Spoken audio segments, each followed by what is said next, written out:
morning, everybody. Good morning. Good morning, team.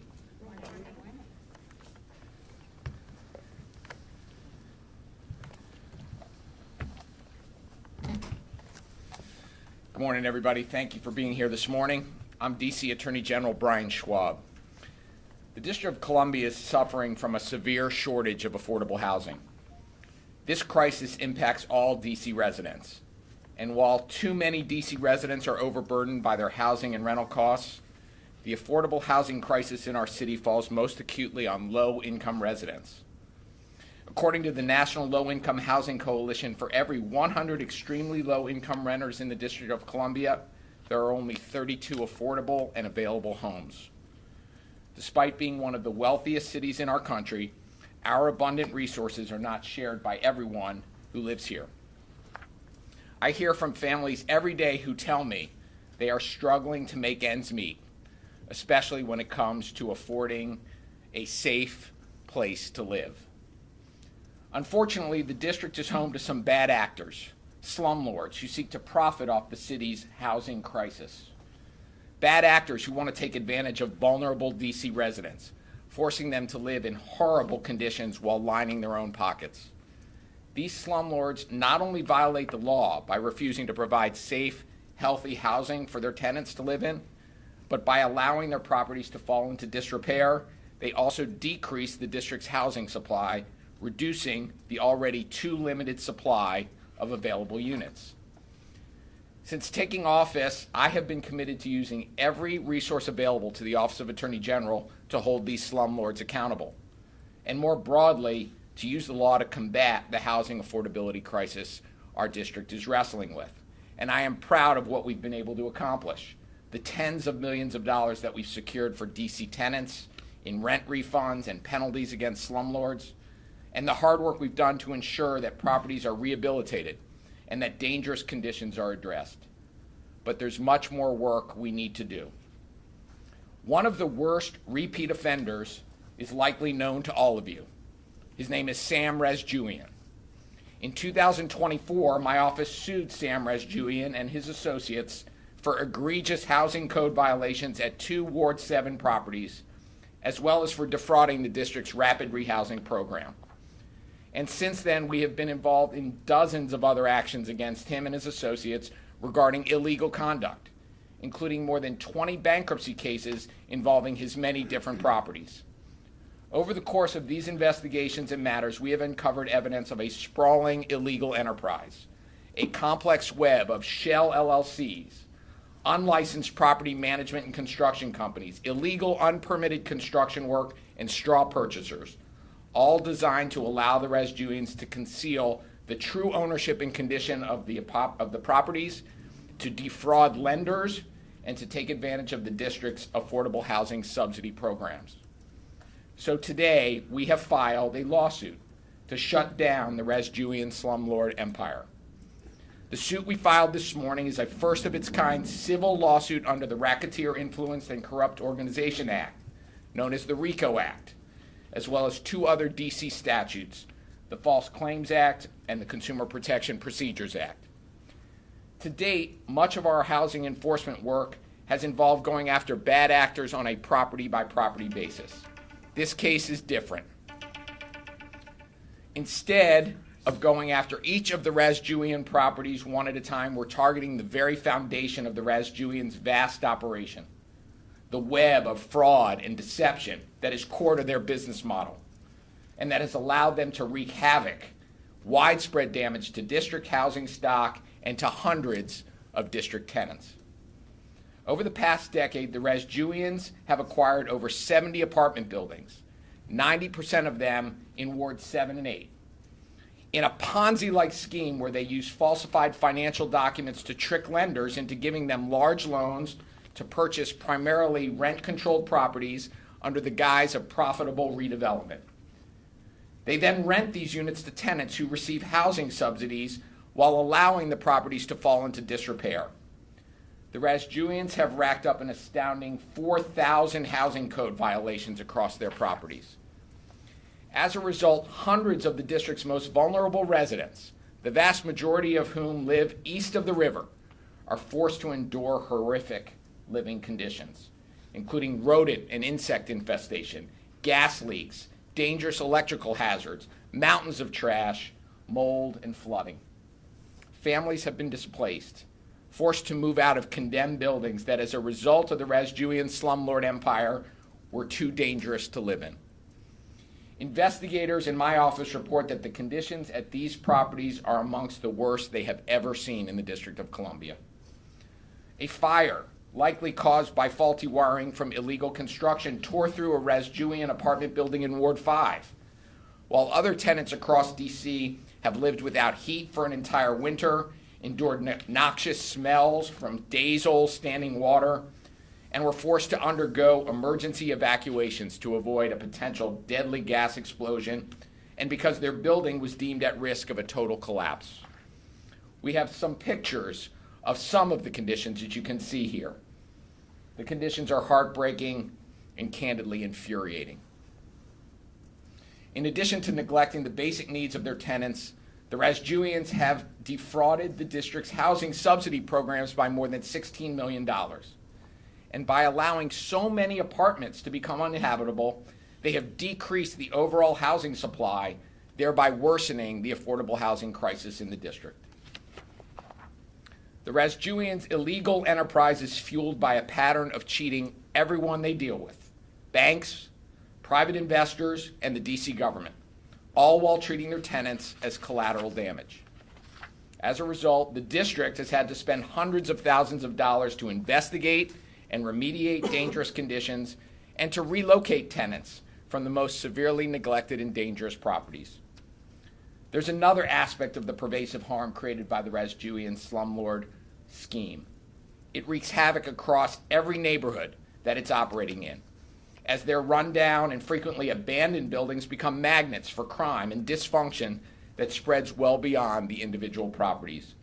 We cannot and we will not allow this type of fraud and exploitation and widespread degradation to continue in the District of Columbia. Today, through this lawsuit, we are seeking to permanently dismantle the Razjooyan slumlord empire, ban them from operating residential rental properties in the district, and secure restitution for harmed tenants, penalties, and damages for the District of Columbia. I want to thank an incredible OAG team standing behind me for their hard work and dedication in investigating and cataloging the details of this slumlord enterprise. Senior Trial Counsel Laura Beckerman, Assistant Attorneys General Matthew Meyer and Sean Powers, investigators Cullen Hamilton and Willie Haynes, paralegals Althea Galetka and Connie Tello, Staff Assistant Mina Kasama, and Senior Data Scientist Aziza Talajawala, as well as our Housing and Environmental Justice Section Chief Joanna Wazik. I also want to thank the Department of Buildings. Without their help, this case would not be possible. And I also want to thank the legal aid, which has done remarkable work representing the individual tenants at the Razjooyan properties. So thank you all for being here. Now I'm going to pass it over to Keith Parsons, Strategic Administrator at DOB, to say a few words.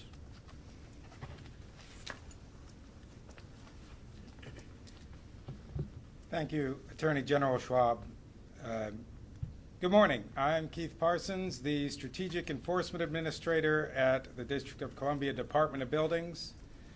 I want to thank the entire DOB team for their work on this historic effort. This case was built from thousands of individual inspections and customer interactions. It required tireless documentation of details across hundreds of units of housing. Without the day-to-day work of the DOB team, the factual knowledge about the built environment needed to fight this case simply wouldn't exist. I also want to thank Attorney General Brian Schwalb and his team for taking DOB's information and building this case around it. Their dedicated representation of the district is necessary to vindicate the public interest, especially in these most egregious situations. Even before DOB was established on October 1st, 2022, members of the DOB team from the former Department of Consumer and Regulatory Affairs, including myself, were working on properties related to Mr. Razjooyan, and our partners at OAG were with us then and every step along the way. The case filed today is the result of years of noncompliance by Mr. Razjooyan and his associates. But we won't have justice until these properties are restored to the condition the district tenants deserve. Thank you.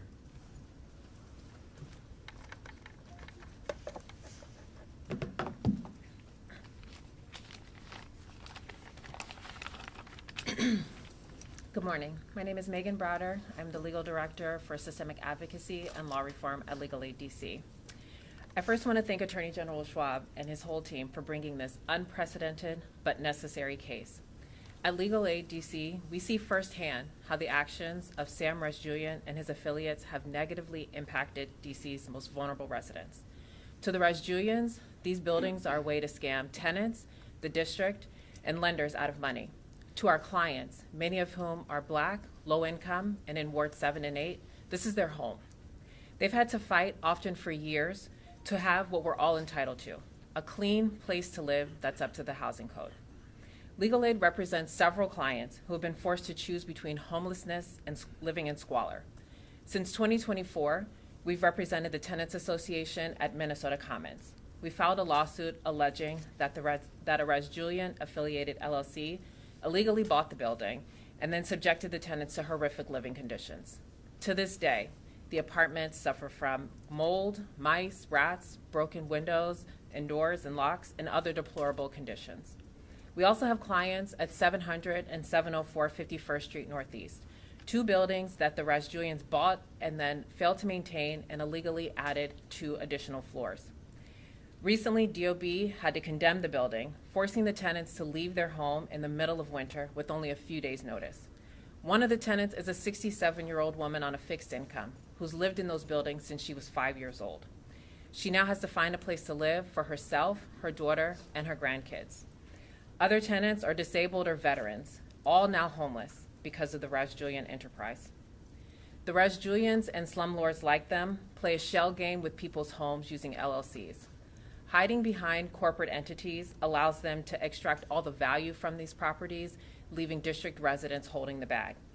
Not only are the tenants literally left out in the cold, because the properties are so deep in disrepair, finding a new buyer to fix them up is often challenging, meaning fewer affordable units for everyone.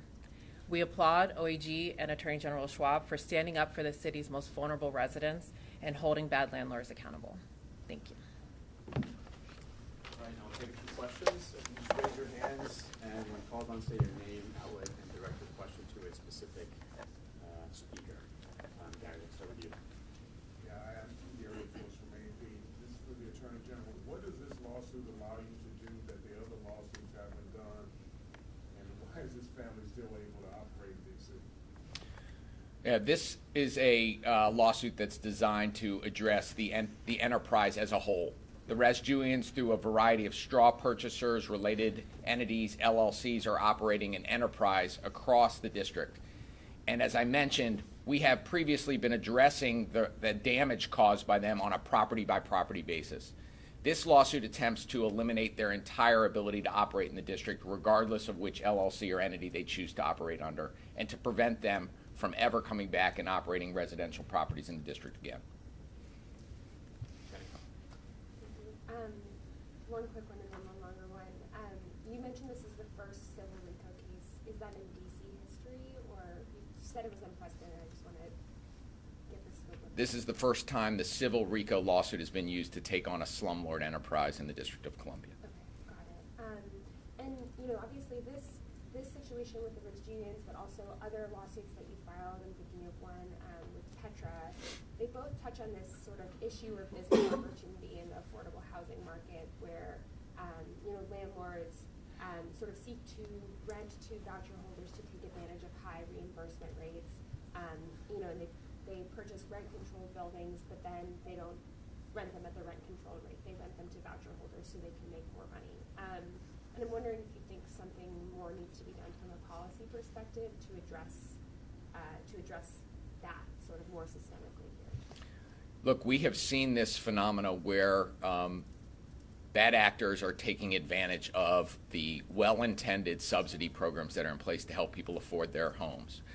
We have used the law to hold bad actors accountable. In connection with the Petra matter, we have used our anti-discrimination laws that say that you cannot discriminate on the basis of source of income to hold people accountable who are playing the system and taking advantage of the system. And this is another example of where we're using the tools we have, the law, to hold people accountable when they're gaming the subsidy programs that are in place. Good morning, Felicia Ashley, 7 News for Attorney Schwalb. We report on landlords and these conditions quite often. From what your office has seen, how many cases do you see like this where it is large enterprises versus landlords who say they're struggling with conditions because I know a reason they use is they say tenants aren't paying. But what are you seeing percentage of that versus straight slumlords who are just taking advantage? Well, we do unfortunately see slumlords who are taking advantage, who part of their business model is to exploit their tenants just to line their own pockets. This case is different in kind. This is the most egregious case that we have seen across the city, where the business model is really not about being in the residential real estate market. This is a Ponzi-like scheme where the Razjooyans are not interested in running residential apartment buildings that people can live in. They're interested in lining their own pockets with the fees and the refinancing and the lending dollars that come in, staying one step ahead of the jailer along the way, constantly looking to acquire additional properties and generating a revenue stream from the properties. The assets happen to be residential real estate. And the collateral damage to all of this are the tenants who are involved in living in these homes, and of course the District of Columbia that's footing the bill in so many different ways. Right now, would you say the Razjooyans are outliers, or do you think they're more like them in the district right now? I think the Razjooyans are outliers in the extreme to which they have taken this scheme and enterprise. So just jump ahead to, obviously there's this another the courts, it's probably going to take a while. Assume everything goes your way. What's the outcome for the Razjooyans? I mean, this is a civil case, so I'm assuming it's not going to be sent to prison for this. But does this mean that you guys eventually take all these properties into receivership? Is there any recovery of money available? Like, what is the end result ideally for you guys? We're going to seek restitution for the tenants. We're going to seek monetary damages and penalties for the District of Columbia. We're going to seek an injunction that prevents the tenants who are living in units right now to protect them while this lawsuit is going on. We're going to seek to ban the Razjooyans from ever being engaged in the residential real estate business in our city moving forward. We are going to use the full power of the civil enforcement tools that we have in this office to hold them accountable, both for their past conduct, to stop them from performing this type of damage in the future. And right now, we've got a very acute problem, and one of the issues we're thinking about and seeking relief on right now is how do we protect the tenants immediately through an injunction. And then just real quick, I want to follow up on what Jenny was getting at to a certain degree. I mean, you guys are now filing a lawsuit. A lawsuit invariably comes at the end of some sort of investigation. The problems have already happened. You guys respond to the lawsuit. There's got to be some policy suggestions you have for the council or for the mayor or even for the Department of Buildings. I mean, the council just put out a report saying that one of the problems with the Department of Buildings is they don't connect the dots between these properties so that one bad actor can have multiple LLCs, but the bad actor is still the same person running all these places. So is there anything that you would tell the council or the mayor to do differently, legally or policy-wise, to make sure that you don't just have to sue at the end of these problems? Well, I think what we're going to do is what we have done consistently since I've been Attorney General, is to work collaboratively with the agencies. Our relationship with the Department of Buildings is strong and getting stronger in a lot of the enforcement work that we are doing. We know that there are devious bad actors who hide behind LLCs. Knowing the beneficial owners of those LLCs is a critical aspect of being able to get to the bad actors, and not just the first level ownership, but sometimes there are multiple levels of ownership in these LLCs. And the more law and policy changes that can be made to help us know who's actually behind these LLCs will help us be more effective enforcing. We're always going to keep learning from what we're seeing. We're going to continue to work with our partners in the executive branch and particularly with the Department of Buildings. This is a very difficult problem because the Razjooyans operate by deception. They operate by fraud. And so by definition, we got to stay on top of fraudsters like this. Hi, Sarah from WAMU.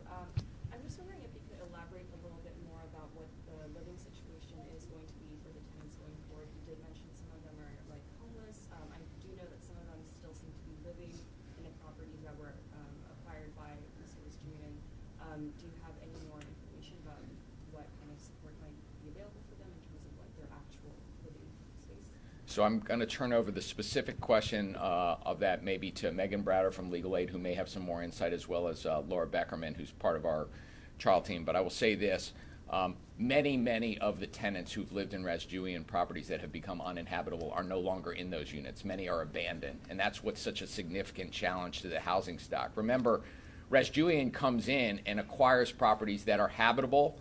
They may need some maintenance, but they're low income, affordable, either because they're rent control or naturally low income. And he has taken them out of the housing stock by acquiring them and then letting them become dilapidated. And so many of the properties are abandoned now. Nobody's living in them, which causes a whole suite of other problems for us. And most acutely has reduced the available housing stock we have when we need more places for people to live in the district to try to address the affordable housing challenge. So I don't know if Megan Browder or Laura want to talk about the specific issue about current conditions. Sure, I can speak for the properties where we have clients. There are some where they are still living there in these conditions, and the fact of the matter is there's nowhere really for them to go because this has had such a destabling effect on the housing system. However, there are some where the property is so unsafe that DOB has condemned the property and they're no longer able to live there, and so they are homeless at this moment. I think this is an issue where the city, all parts of the city really have to come together and find a solution, because for the property to get to that point, it's been years where something has been going awry. And so I think it's really important that not just the AG, not just DOB, but there's also OTA, there's the council, there's the executive, all parts of district government really have to work together to find some place for these tenants to live who are homeless really through no fault of their own. Good morning. So what we're going to be doing in terms of taking immediate steps is we're going to be seeking a preliminary injunction to address the housing violations at the properties that the Razjooyans are still firmly in control of. Their enterprise has already started to crumble. Many of the properties are in bankruptcy or in receivership, but there still are tenants who are living in Razjooyan-controlled properties. And you'll see their testimony in the declarations that we're going to be filing later today. It's heartbreaking. One woman with a 3-month-old baby has had no heat in her unit this winter in the sub-freezing conditions for weeks and weeks. We have a family that moved out back into a housing shelter because the mice infestation was so terrible that their toddler couldn't sleep or play in his bedroom because there were mice feces everywhere. Horrific conditions that we're going to ask the court for an immediate injunction to order them to fix right now. And to also order that they not be able to acquire any new properties for the duration of the case until we can make that relief permanent. Hey, Ben Peters, Washington Post Journal. Is your office investigating other landlords under this theory of RICO law? So I'm not going to talk about any ongoing investigations that we may or may not have going on. And Martin asked this, I want to follow up on it as well. So when all is said and done here, these properties, what's going to happen to them if they are no longer under Razjooyan control? Is OAG going to take them over under receivership? Is the district going to have some sort of authority over them? What's the outcome for them? There are a variety of different outcomes that can happen depending on how these cases proceed. We may have receiverships that come in to temporarily control the properties pending sale. Ultimately, in the bankruptcy process, these properties are being disposed of to third parties that are acquiring them, and one of the important aspects of the work that my team has been doing is making sure that when those properties are being disposed of in the bankruptcy court, they're not going to insiders or related parties to the Razjooyans to just keep this cycle moving, and we've been litigating that issue in the bankruptcy court. Ideally, these properties would be acquired by third-party, legitimate, lawful, engaged operators that want to follow the law and provide housing for people to live in as their legitimate business model. There are many landlords in the district that are doing that. And that's what we hope to happen with these properties, is they get into the hands of people who will take care of them and take care of their tenants. Time for a couple more, too. How many different LLCs does he operate for all of these? And as somebody that doesn't really know how LLCs work, Like, how did you get the financing for all these new companies? And you use words like deception and fraud and stuff. Is there anything criminal here that can be charged against this? I'm going to let Ms. Beckerman talk a little bit about the specific numbers, but there are many, many LLCs, single-purpose LLCs that are created for each one of the properties they acquire.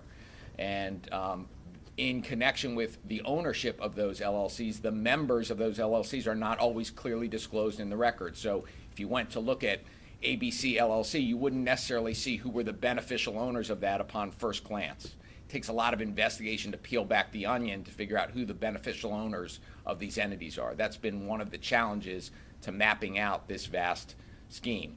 In terms of a criminal allegation, part of a RICO complaint is alleging in the complaint that there have been criminal acts that have taken place. And while we are using our civil enforcement to enforce the civil RICO statute, the predicates that we will prove are criminal acts like bank fraud, like wire fraud, like mail fraud and obstruction of justice. Will that lead to criminal charges then? In our city, as you know, the ultimate decision to charge criminally Mr. Razjooyan and his counterparts sits with the U.S. Attorney's Office. Since we are not a state, we do not have the criminal jurisdiction to prosecute adults the way many other states do. I'm committed to using the tools this office has, the civil enforcement tools we have, including under the RICO statute, false claims statute, the Consumer Protection Procedures Act, to hold this enterprise accountable. Two more, Jenny.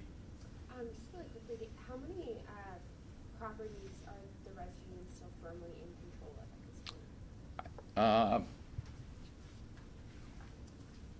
So there are at least 6 that we are confident they're firmly in control of. They are listed in the complaint, I believe, in section 2D. Thank you. Beatrice Peterson, ABC News. So these properties, it's clear that they were not bought brand new. However, disrepair like this doesn't happen overnight.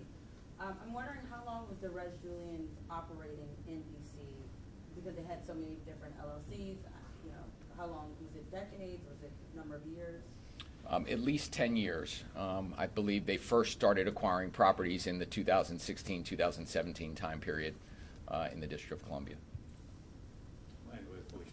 I was just maybe for Megan, I wanted to ask what piece do you feel like was missing here in the district that maybe could have prevented this earlier before it got to the multiple properties, the conditions, and the disrepair that we're in? So I think they're, as both Mr. Parsons and A.G. Schwab has said, trying to connect some of the dots here with the different properties. But that's very hard when you're hiding behind LLCs. And so I do think that there has to be, either through policy or through legislation, figuring out a way of who is the beneficial owner. Because if you just set it up as 750 First Street NE LLC, and then you put, some random person as the registered agent, that doesn't allow people to really see who is at issue. And this hurts not just the tenants, but also the district, because this is how people can go for years without paying their water bills, their electricity bills, and it's the same person behind it all, but without knowing who the beneficial owner is, it's impossible to tell. Thank you. Doesn't the district already require that? Just out of curiosity, I thought there was a change made a couple years back where now you go look at an LLC and there is a beneficial owner listed. There is a beneficial owner that can be listed, but it doesn't give you the whole reporting structure. So if you have affiliated persons, you won't see the whole web. Actual last question?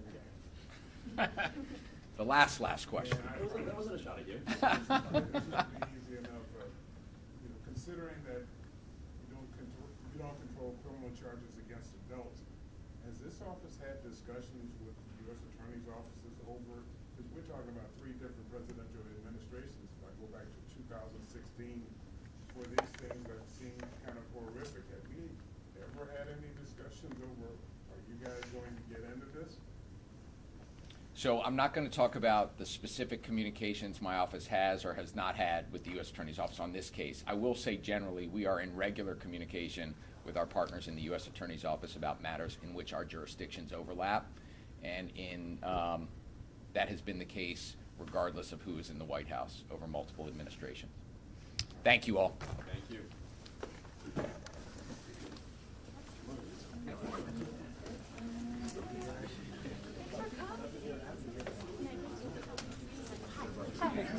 So Keith, bought more than 70, but only controls 6 now. What's happened to the rest of them? So there are 44 actual like property complexes. Many of them have multiple buildings, so there are over 70 buildings. So there are 13 that are under court ordered receivership. There are 22 bankruptcy. There are a number